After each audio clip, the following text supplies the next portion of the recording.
Good morning to you. It is a Friday. That's right. It's hashtag finally Friday, and it's January the 29th. It's the last work day of January of 2021. Congratulations. You made it this far. And it's been a memorable January so far. We thought things would kind of cool down since this crazy year of 2020. That wasn't the case, at least in the Houston sports world. And of course, Frank Cooper's joining me from his house. What a crazy month it's been in sports in Houston, huh, Frank? It has, man, and I'll tell you what. I was watching NFL Live yesterday, and a guy by the name of Swagoo. He's from Louisiana, but he talked about how great Houston is with Papados and Frenchies and Breakfast Club. He's like, but it seems to be all these athletes are leaving, from George Springer to James Harden to Deshaun Watson's. Like, man, we can't keep anybody in town, man. What's going on? I know it's a sad day for Houston sports fans, but it's a good day for our HCC students and community because we've got a great show lined up for you for the next half hour or so. It's hashtag Finally Friday, also hashtag Film Fridays. And we focus on the film industry locally for our film students and those who are interested in the film program. Stick around. We've got a great guest lined up for you and another guest with our USC. But Frank's going to first remind you to follow us in social media. Yes, we're on every single platform: Facebook, Instagram, Snapchat, Twitter. Follow us, HCC Up to the Minute. We're also on YouTube. So you want to check out all the latest episodes day to day, go to YouTube, search HCC Up to the Minute. You can get the latest interviews on what's going on around your campuses. That's right, Frank. Stick around. We'll check in with you in a little while. And we've got a couple of guests today. One of them is from HCC's United Student Council. He's the parliamentarian. Elijah Rocha joins us this morning. Good morning to you, Elijah. Good morning. How you doing today? We are doing great, and we're looking forward to talking with you and hearing about the USC. So stick around. We'll check in with you in a few moments. But first off, as we mentioned, it's Film Fridays, and we've got Jessica Green, our special guest this morning. She is the artistic director of the Houston Cinema Arts Society. Good morning to you, Jessica. How are you? Good. Thanks for having me. Well, we're glad to have you here. Of course, I'm sure you're aware HCC has a wonderful film program, and folks, if you're interested in it, we'll put the link to the film program in the social media post for the show. But we had a chance last week to speak with a Houston Chronicle film critic, joined us to talk about a lot of the current films. And Houston also has an edition of the Sundance Film Festival that's going on. Jessica, is this the first time we've been connected with the Sundance Film Festival? Yes, it is. And just, big shout out to Houston Community College. My understanding that Houston Community College is the only production program in Houston for students. It is the only film production program. So yeah, big props to Houston Community College. And I have something for the students that I want to talk about in relationship to Sundance that is just for them. But yes, this is the first time Sundance is in Houston this year. Last night was opening night. We opened with Coda at the gorgeous Moonstruck Drive-In in downtown Houston, overlooking the skyline. Yeah. And we have films tonight through Tuesday. We're also showing a film at the Deluxe Theater, the Deluxe Drive-In in the historic Fifth Ward, Miss Juneteenth. That's a throwback to Sundance 2020. Yeah, we heard about that last week. That was the critics' pick of the year. Are you a big fan? Totally. It's up for 4 Independent Spirits Awards. The lead actor won the Best Actress Gotham Awards award, and there is Oscar buzz around her. Wow. For Best Actress. So big deal, incredible film. We're showing it at the Deluxe Theater. There's still a few tickets available for that. It is a love letter to Black Texas. I cannot recommend this film more. It's incredible. And all the new films, all the films that we're showing at Moonstruck, between now and Tuesday are world premieres. This is the first time anybody is seeing them on the planet, anywhere. Well, I know Houston's been ahead of the curve because we had an outdoor movie theater that really was established a couple of years ago, I believe, off in the Post Oak, Upper Kirby area. But now it seems like drive-in theaters are having a resurgence or a rebirth because of COVID. And that really is proven to be the way to go with the Sundance here in Houston. Yeah, no, the circumstances are perfect. I mean, the weather is perfect here. It's an ideal location for what's being called, it's the Sundance satellite. That's their vision. It's Sundance satellites, that's what they're calling it. And they're all over the country. We were lucky enough to, be chosen for Houston. and lucky Houston, to have this opportunity. And yeah, and it's also, so Sundance this year is operating on 2 levels, right? There's the drive-ins around the country. There's the virtual platform. There are all the films that they're showing that can also be seen virtually, but there's also local programming that's happening virtually throughout the country. So we're also doing, in partnership with the Austin Film Society and Black Public Media, the Black Media Story Summit Conference, which is a conference for 100 Black filmmakers around Texas, and it's free, and it's happening on Tuesday. It's all day. We still have spots in the conference. We have the team from Miss Juneteenth doing a workshop in this conference. We have the team from The Changing Same, which is a virtual reality project in Sundance 2021. So we really want to encourage all the students out there, all the filmmakers, all the aspiring filmmakers. You don't have to be Black, but maybe you're doing work around Black interests. Maybe you want to work with Black filmmakers, and everything is on our website, cinemahtx.org. And we still have spots for this conference, which is going to be phenomenal, not to be missed.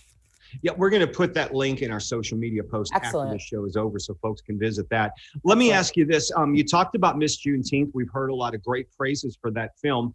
Maybe you can tell us about some other can't miss films as well. Yeah, totally. Tonight is an incredible film called I Was a Simple Man. There are still tickets available tonight at Moonstruck, 7:30, 6:33 pre-show.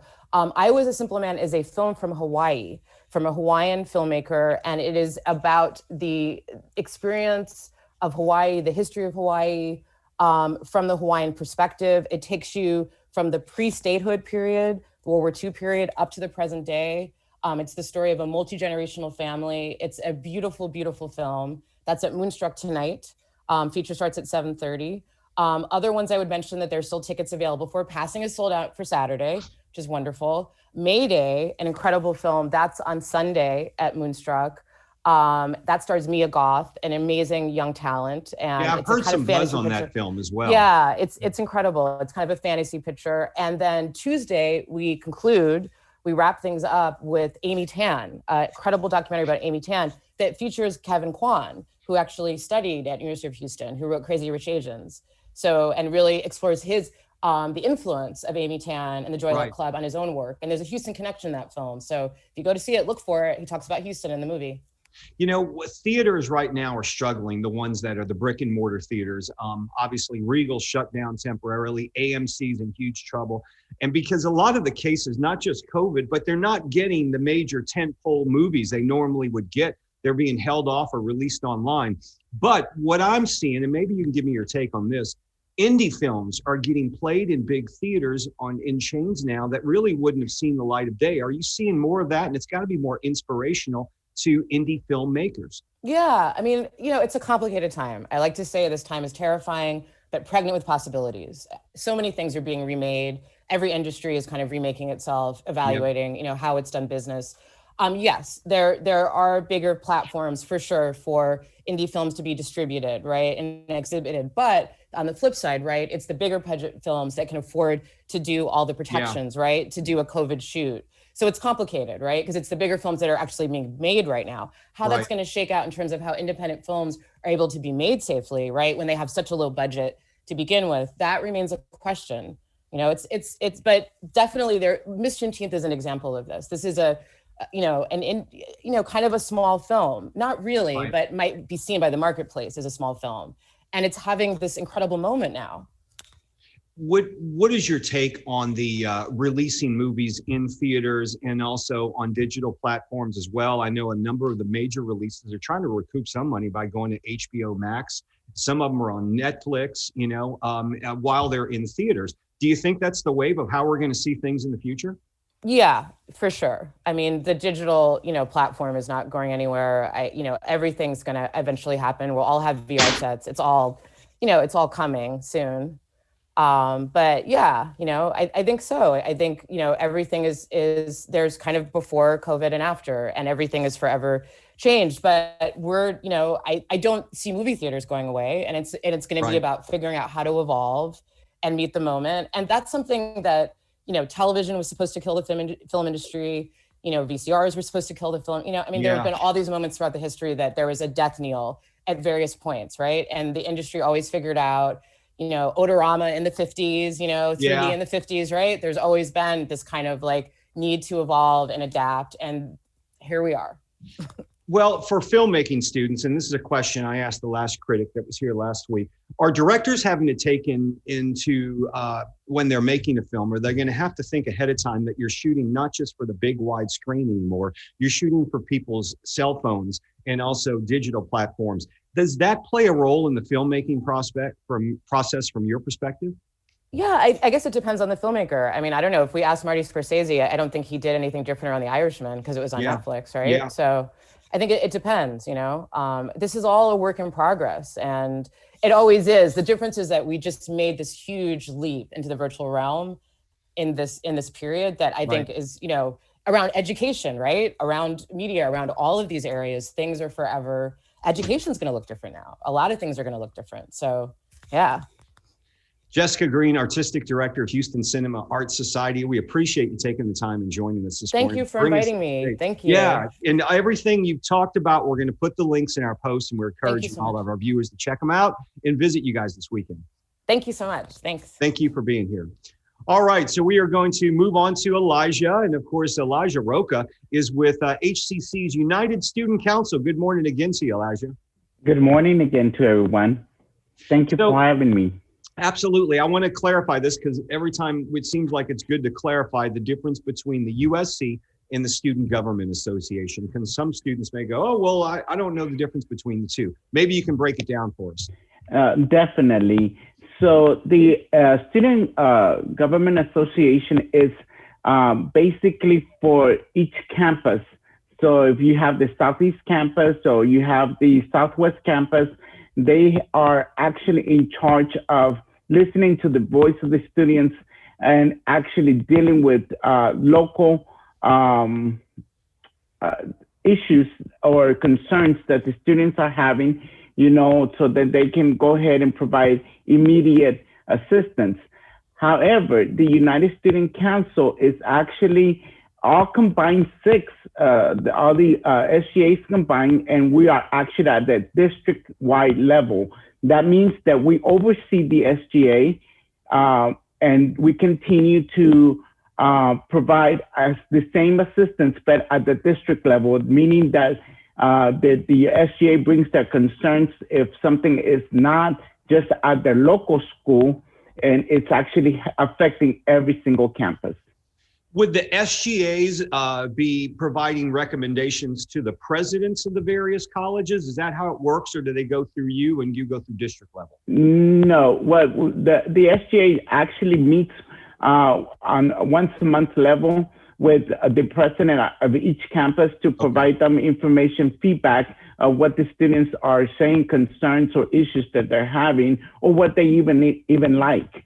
And so they provide that, because that's actually per that school. However, if it is something at the district level, and we'll talk some of the information that we actually deal with at the larger level.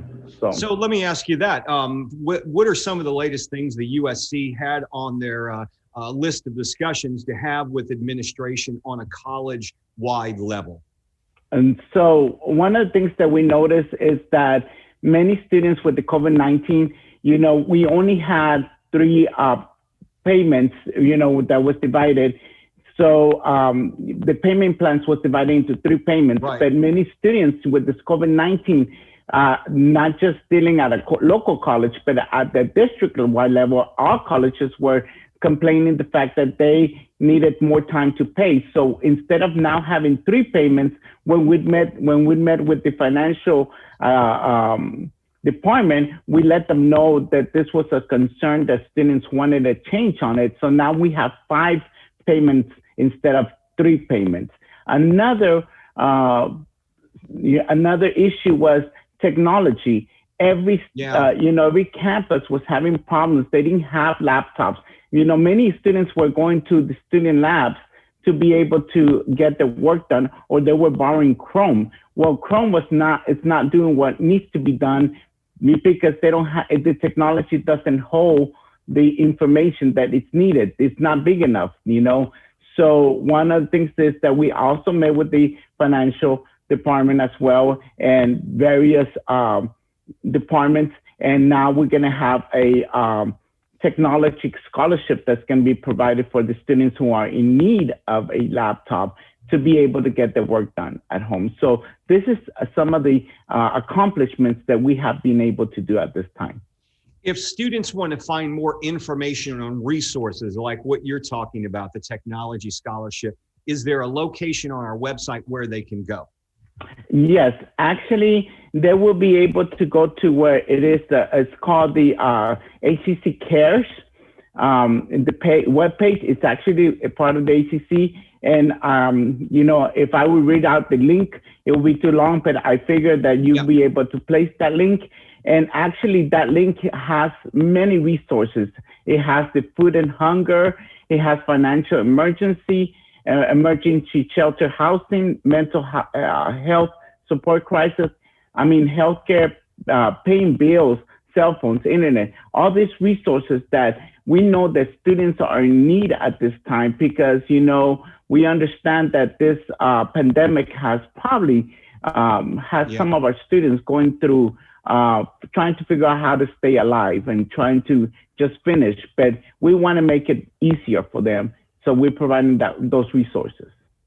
Elijah, I want to ask you this as you're speaking with students and reading them and getting their feedback. Back in March, we changed things dramatically where we had to switch to virtual learning with online instruction. We had to do that fairly quickly. What was your gauge as to how students were doing then and how they're doing now? And what has been your impression of speaking with students and their reactions? Well, I think it has bettered itself, and I'll say this because in March, no one was expecting the pandemic to hit and for everyone to go home. So there was a lot of people were confused. They didn't know how to. They had never been able to study, you know, from home, so that they didn't. They were not necessarily used to being teach, you know, through the website. Yeah. And not having the resources. But now things have changed. Now people know that in the fall semester, they came in and yes, we did have some struggling information. Some of the students were still asking us, you know, they wanted more interactions between the professors and they want to be able to have an updated syllabus because some of the information that was being pulled into the websites and to Canvas was not being updated. Yeah. So we took that information, we fed it back to the administration, and administration has really changed some of the stuff. I mean, even just updating the syllabus, having interactions between the professors. Students are feeling that they actually are learning instead of feeling that they were just left, you know, not having that sense of being in the classroom setting where now they're able to interact more with the professors. And Elijah, this may be a more difficult question to answer, but you know, we're doing online right now, online on a schedule and online anytime. That's our primary way of delivering instruction. But there's talk about after spring break of returning to the campuses in limited fashion for the flex campuses. And then you also have some lab-based courses which are meeting in very small groups. Speaking with students, what is your impression? Are students anxious about going back? Or are they apprehensive? What are you getting out of the students in returning to campuses in a limited fashion? Should we do so after spring break? I definitely hear that students want to go back to campus. They want to be able to do the actual labs that is needed for them to be able to.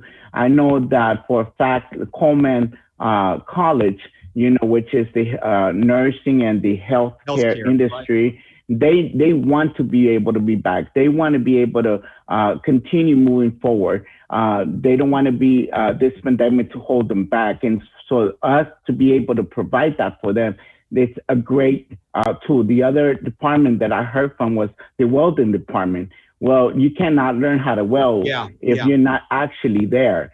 So they are excited about the fact that we are going to be able to open something back again. And so I think that this is the best.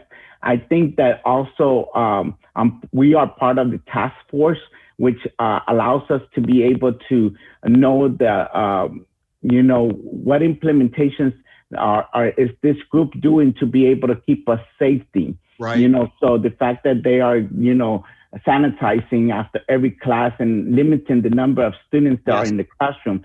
I mean, this is great because this is what our students are in need of. Elijah Rocha, we appreciate you being here and updating us on the actions of the USC. You're always welcome on the show, so make sure you get back and see us, and we hope to see you in person sometime soon. Definitely. Thank you for having us here, and I say us because I represent the whole entire board, so thank you so much. Thank you, Elijah. And all the links that Elijah was mentioning and a link to the USC to learn more about them, we're going to place them in the social media post for the show. We'll see you soon, Elijah. Thank you. All right, we're going to move on to Frank Cooper, back at his humble abode. And Frank, it's a big day. It's a Friday, but we've got a lot of things going on at HCC.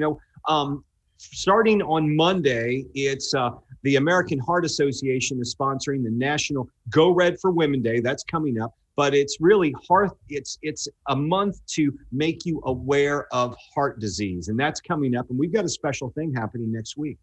Absolutely, Todd. So for those who don't know, heart disease is the #1 cause of death amongst women. So the first Friday of February, every year, the American Heart Association sponsors the National Go Red for Women Day.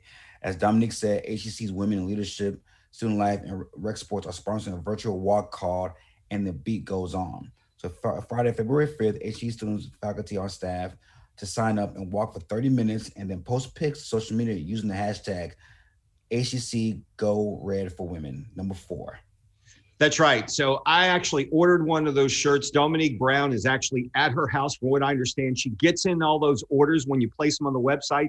She's mailing them out herself. She's with HCC Student Life at the Northwest College, doing a fine job. So I'll get my shirt next week. I'll be doing the 30-minute run, not walking, but I'll be running next week. And show off. Yeah, I will go ahead and post that picture. So I'll be running for the HCC team. Financial literacy during COVID. Learn how to utilize resources available by those affected by COVID-19. It's 11 a.m. to noon on Tuesday, February 9th. So put that on your calendar. Make sure you register ahead of time at hccs.edu. Check our events calendar. And Frank, the Black History Gala is coming up, but they're doing things differently this year. Yeah, so this year is going to be virtual, in mind of COVID and the pandemic. We want to keep everybody safe. So Thursday, February 25th, the theme is Knowledge is Power. So recognizing that 2020 was a challenging year, the HCC Foundation is looking ahead for a great year for the Black History Committee. So we'll have more guests to join us. But check the website for more information and especially to donate. hccsfoundation.org/2021 B as in boy HC.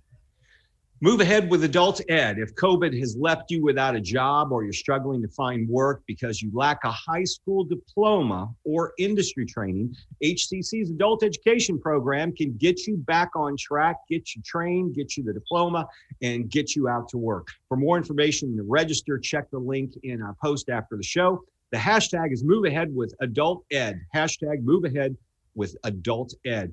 All right, Frank, we talked about it earlier, but payment plans are available for our students, but you can check that out through the virtual lobby. Absolutely. So if you need help covering tuition, books, and anything of that nature for assistance choosing the payment plan best works for you, go to hccs.edu/virtual lobby for more information. And continuing education, they're registering literally year-round, and a lot of them are short-term programs. From accounting to welding, HCC's School of Continuing Education has launched classes that start weekly and monthly. Check out their schedules at hccs.edu/CE. Also, keep in mind, some of these programs have the tuition paid for, so do a little research when you check out the website, and you can get more information on that and have your classes paid for. You can't beat that. And they find you job training. If you are looking to register for our semester, Frank, well, spring 2021 has already begun, but we've got second start starting next month. Absolutely. So February 16th is the start of second starts. And HCC has announced the changes for its learning options.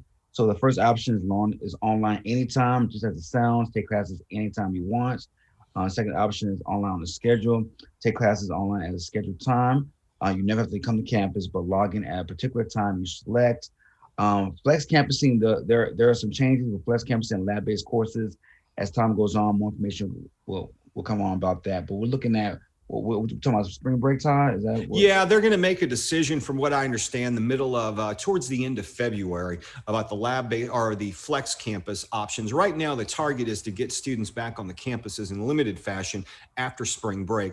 More information will come next month. But the one thing I want to clarify: the lab-based courses, many of them, especially the workforce instruction programs like welding, those are meeting on campuses in very small class loads, and they are practicing social distance and safety protocols. So if you're taking a lab-based course, don't worry about the face-to-face instruction for the labs, because those are happening. When you sign up for the courses, you'll know which ones are meeting in person. Now, a lot of the academic labs, those are happening online for right now. So go to hccs.edu/now to register, and you can get more information on the course delivery programs. All right, so we're about to wrap up today's show, but we've got I guess we're just kind of moving into the next step for Houston sports teams, which seem to be going down the drain these days, Frank. Well, yeah, it's not looking good, but look at the bright side. Yeah, Houston Cougars, man, they're doing pretty well, still ranking in the top 10. Yeah, they're like, 13-1 right now. The only team they lost to, they just beat them like crazy the other night. I think it was Tulsa, avenged that loss, but they are really, they're doing very well, very proud of the Cougars. And, you know, it's early to say, but people say Final Four. This team has the makings to be a Final Four team. Yeah, you know what? I think with today's basketball now, with the one and dones, the blue bloods like Kentucky and UNC and Duke, they're getting these one and done guys. But the problem is when you get one and done guys, it's hard to create continuity with that team when it's this change after changing your roster every year. Yeah. Teams like, you know, Gonzaga and U of H and Tennessee, smaller programs like that, they're getting these guys who are staying for 3 or 4 years. Yes. That continuity. So by the time, you know, year 3 or 4 come, they're a solid team, they're well balanced, and have experience. Well, the thing that really impresses me the most about the Houston Cougars this year is they lost their dominant scorer early in the season. He left the team to go in the transfer portal, so he just completely left the team. People wondered, what are they going to do? They rebounded and went on a winning streak. They haven't lost since he left. And last night, when they won against Tulane, their new big scorer was out the game, but the rest of the team stepped up, and one of the other guys who normally doesn't play a lot scored 31 points. So they have a deep bench where if one player's out, one player's hurt, it's the next man up mentality, and I just love it. It's beautiful. It's symphony. And a great thing of what Houston is doing lately, the last 4 or 5 years, they're keeping their talent in Houston. All over Houston, not leaving Houston to go to other programs, which is a great job by Sampson and the rest of that recruiting board of keeping that talent in town. So, well, they realized years ago, we've got the basketball talent in Houston. Heck, Jack Yates High School, right down the street from U of H. They can grab those players, keep them at home. They can enjoy mom's home cooking, maybe live on the campus and be, the stars of the campuses. How good is that? You can't beat that, man. You cannot beat that. So big game this weekend. The Pro Bowl, is that happening or not? I haven't heard much on that. I don't know. I don't know if that's happening. I know they do a selection, but I don't know if they're playing or not. I don't think they're doing that this year. So our next big one is going to be the Super Bowl, which is a week from this weekend. Kansas City Chiefs and Tom Brady. I know who you're going to pick, but I think it's going to be a fairly close game. I think so too. We lost our left tackle against the Buffalo Bills. Eric Fisher is a dominant left tackle, so it's going to be very, very hard to maintain protection for Patrick Mahomes, especially that front four that Tampa Bay has. But again, you have so many weapons. We are going to have the best tight end and arguably the best receiver in football, and arguably the best quarterback in football. So I feel like as long as we are putting points on the board and keeping pressure on Tampa Bay to maintain on the scoring pace, I like our chances. I think you're right with that one. We'll have to wait and see. It's still about a week away. All right, Frank, thanks for being here this week, and we'll look forward to seeing you next week. It's always a pleasure. Thanks, boss man. All right, next week on the show, we've got on Monday, Sandra Louvier from HCC's Northwest Center for Entrepreneurship. She'll be discussing Veterans Entrepreneurship Program, empowering our nation's heroes to succeed in the new business world. We'll talk more about that. And Sean Fitzgerald, Executive Director of the Jung Center of Houston, returns for his monthly visits during a much needed mental wellness talk. And Sean always has some great tips. Thanks for being here. Have a great weekend. Mask up, get out, enjoy the weather. And we'll see you Monday morning live, 10 a.m. right here on Up to the Minute.